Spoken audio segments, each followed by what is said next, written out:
नमस्कार बच्चों, मैं आपकी हिंदी की अध्यापिका दर्शना।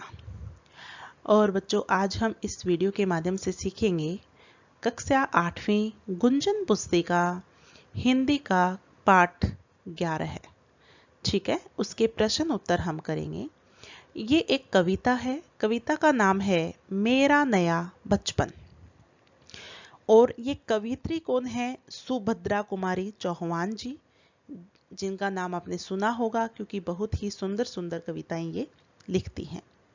तो सबसे पहले संक्षेप में मैं कविता के बारे में बता देती हूँ। वैसे तो आपने कविता पढ़ ही रखी होगी, पर आइए फिर से हम रिवाइज कर लेते हैं। इस कविता में क्या होता है, जैसा कि नाम से ही प्रतीत हमें हो रहा है, मेरा नया बचपन। ठीक है, तो कवियत्री जो है सुभद्रा जी जो हैं, वो अपने बचपन की कुछ बातों का जिक्र करती है और उनको याद करती है कि बचपन में कितनी अच्छी अच्छी यादें हुआ हैं जो अभी हैं, कि वो बचपन का समय फिर से नहीं आएगा, कभी लौट कर नहीं आया, जो कि वर्षों से वो खोज रही है कि कब आएगा। तो वो कहती है कि एक बार फिर से मेरा बचपन मेरे सामने आ गया। कब आया? कि वह कहती है कि जब उनकी शादी हो गई और उनको एक पुत्री की प्राप्ति हुई, तब उनकी पुत्री उनको माँ कहकर पुकारती थी, आओ माँ। तब उनको भी अपना बचपन ताजा हो गया और वो उन दिनों को याद करती है जब उनकी पुत्री कहती थी, तोतली आवाज में कहती थी, माँ काओ। काओ मतलब खाओ। ठीक है, आपने भी देखा होगा छोटे बच्चों को, खुद कुछ भी खाते हैं तो पास में अगर कोई बैठता है तो उनके मुंह में भी देते हैं कि आप भी खाओ। ठीक है, तो इसलिए उनकी बेटी उनको बोलती थी माँ काओ। तो ये सब बातें जो है क्या है कि उनको दिल को छू गई और उनको अपने बचपन की याद आ जाती है और वो कहती है कि अरे मेरा बचपन जो है वो फिर से लौट आया है। तो इसी प्रकार इस कविता में हमने पढ़ा ही है कि क्या क्या हुआ, आपने विस्तार पूर्वक देखा भी होगा। और इसके एक्सप्लेनेशन तो मैंने नहीं बना रखी है, पर बहुत जल्द मैं अपलोड करूंगी, क्योंकि क्या होता है बच्चों, अभी मैं सोचती हूँ कि प्रश्न उत्तर में बहुत सारे बच्चों को बहुत डिफिकल्टी है, तो पहले मैं वह कवर कर लेती हूँ। तो इसलिए तो पाठक को भी क्या है कि पढ़ने वाले को भी ये कविता पढ़कर बचपन की याद आ जाती हैं बातें। आपको भी याद आई होगी। अगर आपको कोई बचपन की बात याद आई हो और शॉर्ट में आप बताना चाहते हैं तो कमेंट बॉक्स में जरूर बता देना। तो चलो आगे शुरू करते हैं प्रश्न उत्तर। आगे है काव्य बोध मौखिक। ठीक है, तो पहला प्रश्न है, कवियत्री को अपना बचपन क्यों याद आ रहा है? तो क्यों याद आ रहा है? कवियत्री अपने चिंता युक्त उत्तरदायित्व और कर्तव्य से भरे जीवन से बाहर निकलना चाहती है, तभी उन्हें अपना बचपन याद आ रहा है। क्योंकि बच्चों क्या होता है कि जैसे जैसे हम बड़े होते हैं, हमारे ऊपर कर्तव्य आ जाते हैं, हम चिंता से भर जाते हैं, बहुत सारे उत्तरदायित्व आ जाते हैं, तो उनसे बाहर निकल के लिए, क्योंकि बचपन जो होता है ये बार बार नहीं आता, बचपन में किसी भी चीज की हमें चिंता नहीं होती है, तो इसलिए तभी उन्हें अपना बचपन भी याद आ रहा है। ख है, माँ काऊ से बच्चों की किस आदत का पता चलता है? तो माँ काऊ से बच्चों के तोतलेपन, मासूमियत और भोलेपन का पता चलता है। यह भी पता चलता है कि बच्चे जो भी खाते हैं प्रेम से अपनी माँ को भी खिलाना चाहते हैं। ये प्रश्न पढ़कर तो मुझे मेरे बच्चे की याद आ गई, जो कि अभी छोटा सा है, 6 महीने का ही है। तो अभी भी वो मेरे मुंह में हाथ डालता है कि आप खाओ।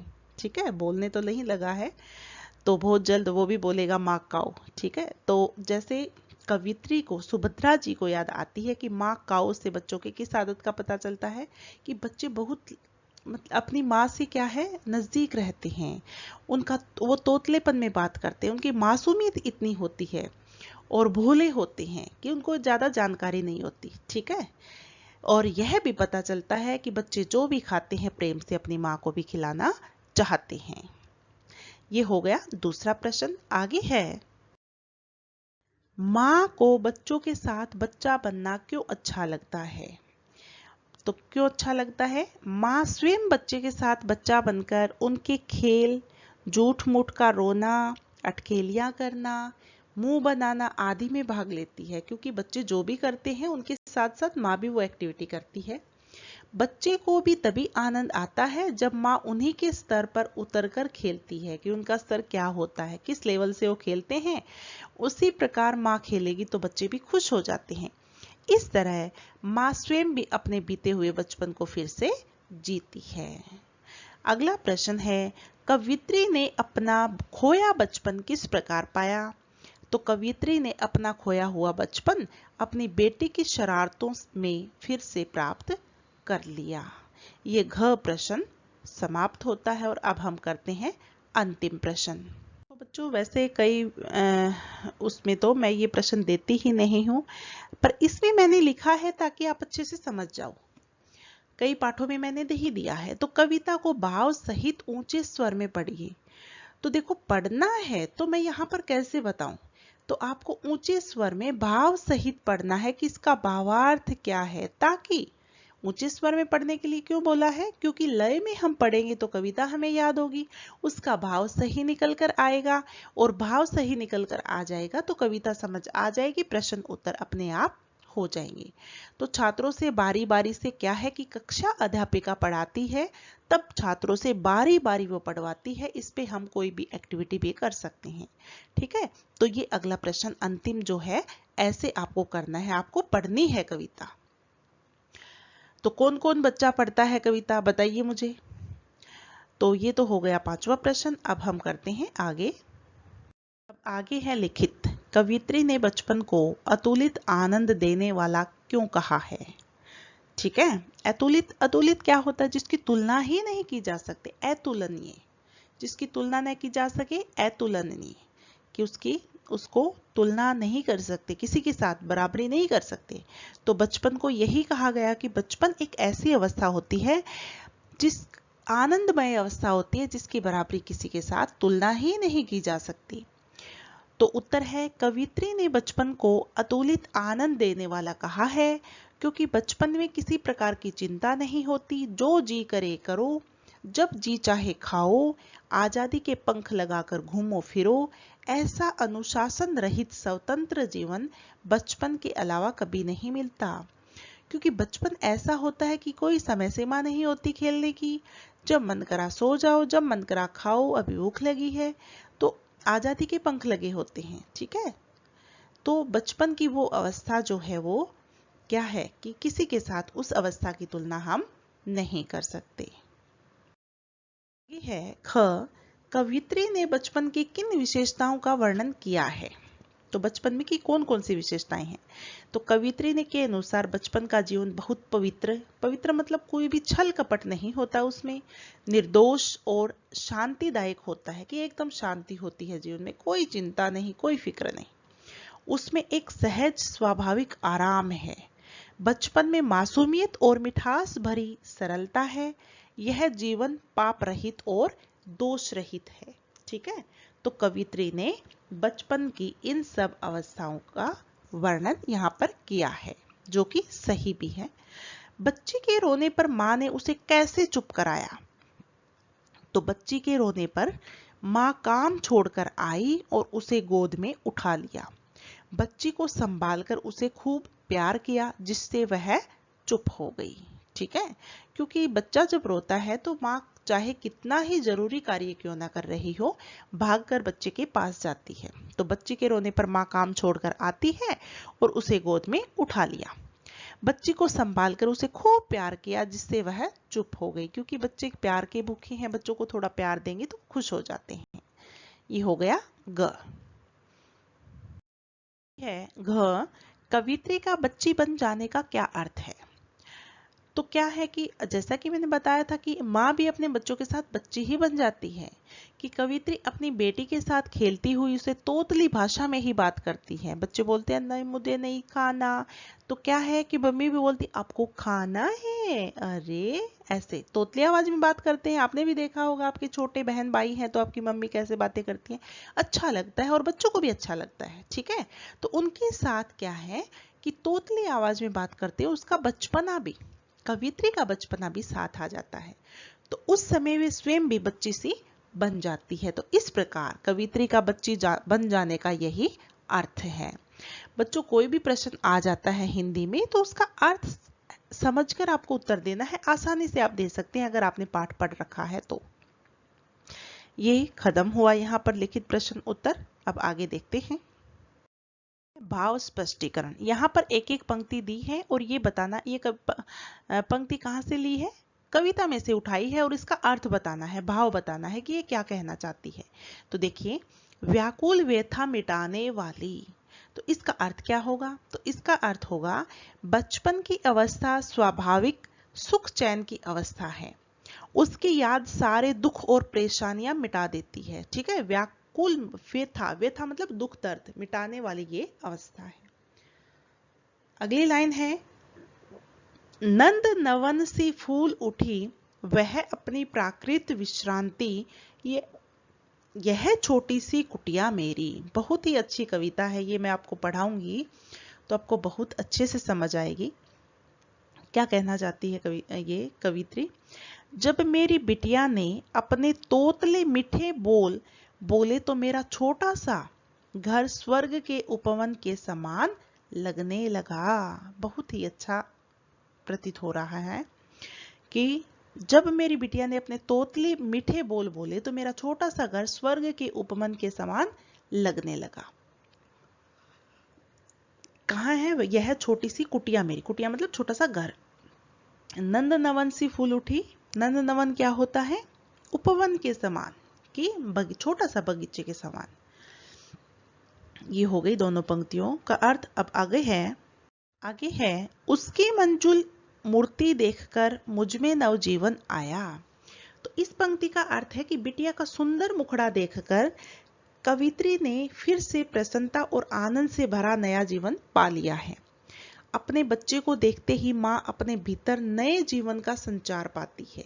ठीक है, कि अपने भीतर में भी ऐसा लगता है कि अरे बहुत अच्छा हो गया और नया जीवन मिल गया। वाकई में ऐसा होता है और बहुत अच्छा प्रतीत होता है। ये हो गई भाव स्पष्ट कीजिए।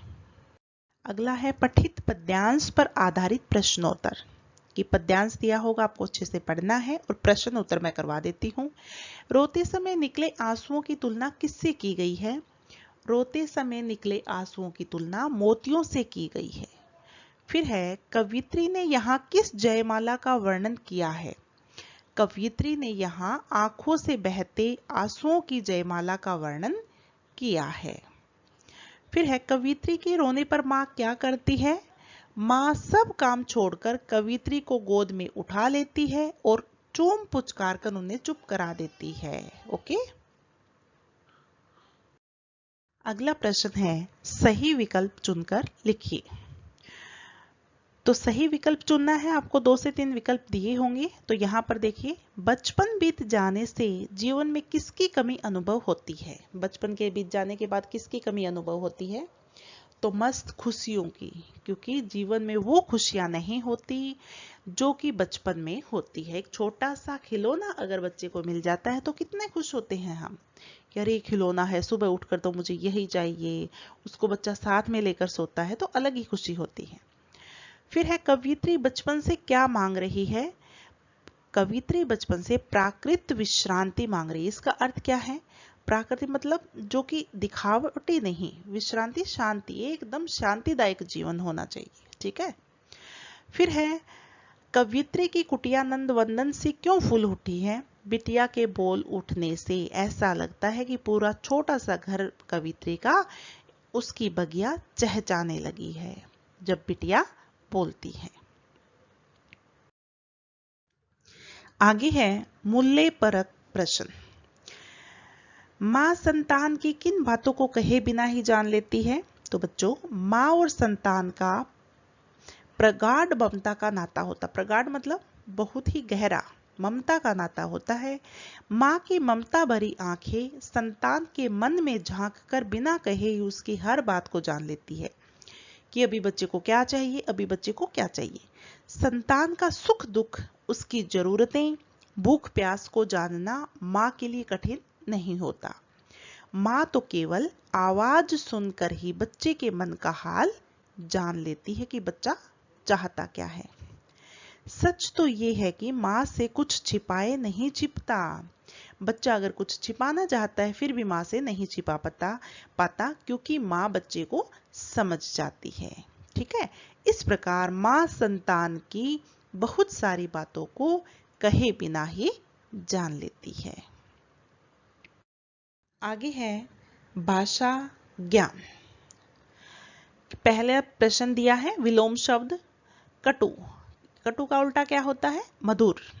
जीवन, मृत्यु, हंसना, रोना, सुख, दुख, भयभीत, निडर, हर्ष, विषाद। ठीक है, इस प्रकार से ये हो गए विलोम शब्द। खुशी, उदासी, नव, पुरातन, नव होता है नया, पुरातन पुराना, शांति, अशांति। आगे है पर्यायवाची शब्द। पर्यायवाची शब्द यानी कि जैसा कि मैं हमेशा बताती हूँ, एक ही शब्द के कई नाम होते हैं, वो होते पर्यायवाची शब्द। तो स्वच्छंद का क्या होगा? स्वतंत्र, मुक्त, आजाद और बंधनहीन, जिसके ऊपर कोई बंधन ना हो, मुक्त हो, आजाद हो। फूल, पुष्प, सुमन, कुसुम, प्रसून। वन, अरण्य, कानन और जंगल। ठीक है, ये होते हैं वन के। उसके बाद है तीसरा प्रश्न, वाक्यांश के लिए एक शब्द जिसमें भय न हो। ठीक है, निर्भय, जिसमें छल कपट न हो, निष्कपट, जो चिंता रहित हो, निश्चिंत, कभी न भूलने वाला, यादगार, जिसकी तुलना न की जा सके, अतुलनीय, जो अभी अभी जन्मा हो, नवजात। ठीक है, ये तो हो गए वाक्यांश के लिए एक शब्द की पूरा वाक्य न बोलकर हम एक शब्द का प्रयोग कर लेते हैं। चौथा प्रश्न है विशेषण और विशेष्य। यहाँ पर आपको बताना है इस विशेषण का क्या विशेषण आएगा। कि देखो, मधुर स्मृति, विशेषण क्या होता है? जो विशेष्य की विशेषता बताए। और विशेष्य क्या होता है? संज्ञा और सर्वनाम को हम बोलेंगे विशेष्य। तो मधुर स्मृति, यहाँ पे मधुर विशेषण है और विशेष्य क्या है? स्मृति। प्राकृत विश्रांति, व्याकुल हृदय, छोटी सी कुटिया, मोती से आंसू, अतुलित आनंद, मंजुल मूर्ति, मस्त खुशी। ठीक है, इस प्रकार से ये हो गए विशेषण और विशेष्य। अंतिम प्रश्न है निर्देशानुसार वाक्य बदलिए या वाक्य परिवर्तन कीजिए। यहाँ पर 3 वाक्य लिखे हुए हैं और ब्रैकेट में आपको लिखा हुआ मिलेगा कि कौन सा वाक्य बदलना है। तो उत्तर मैं बता रही हूँ। देखो, माँ काम छोड़कर आती है और मुझे गोद में उठा लेती है। वर्तमान वाक्य है, ये वर्तमान में चल रहा है, वर्तमान काल में। तो वहां पर दिया था कि वर्तमान काल में वाक्य को बदलिए, तो हमने बदला है माँ काम छोड़कर आती है और मुझे गोद में उठा लेती है। दूसरा है उसने आकर मेरे मन का दुख मिटाया। ये भूतकाल में वाक्य बदला गया है, उसने आकर मेरे मन का दुख मिटाया। फिर है उसके साथ मिलकर स्वयं मैं बच्ची बन जाऊंगी। जाऊंगी मतलब भविष्य की बात हो रही है। तो यहाँ पर ये वाक्य भविष्य काल में बदला गया है क्योंकि निर्देश दिया गया था कि इस वाक्य को भविष्य काल में बदलिए। हमने बदल कर लिखा उसके साथ मिलकर स्वयं मैं बच्ची बन जाऊंगी। तो बच्चों, इसी के साथ आपका ये पाठ जो है वो खत्म होता है।